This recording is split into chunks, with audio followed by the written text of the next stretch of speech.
Every morning, may routine ako para maging productive. Pero ngayon, iba na dahil sa taas ng gasolina.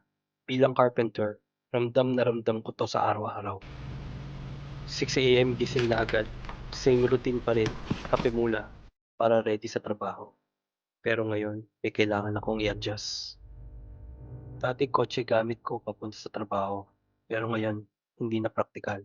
Sa taas ng gasolina, kailangan ko magbawas ng gastos.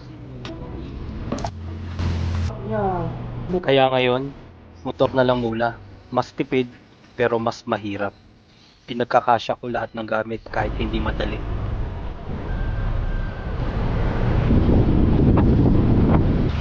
Papunta ako ngayon sa bagong client, bandang Antipolo area. Dito ko gagawin yung stairs door storage.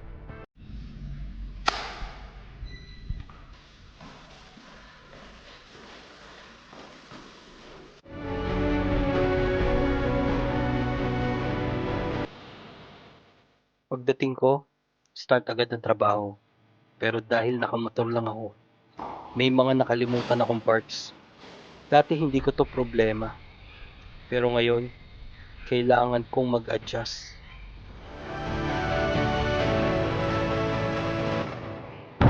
Babalikan ko, dagdag oras, dagdag pagod. Ganito pala kapag kailangan mo magtipid. Pero kahit mahirap, tuloy lang.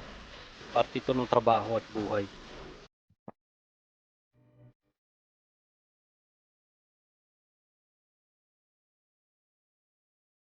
After long day, natapos din.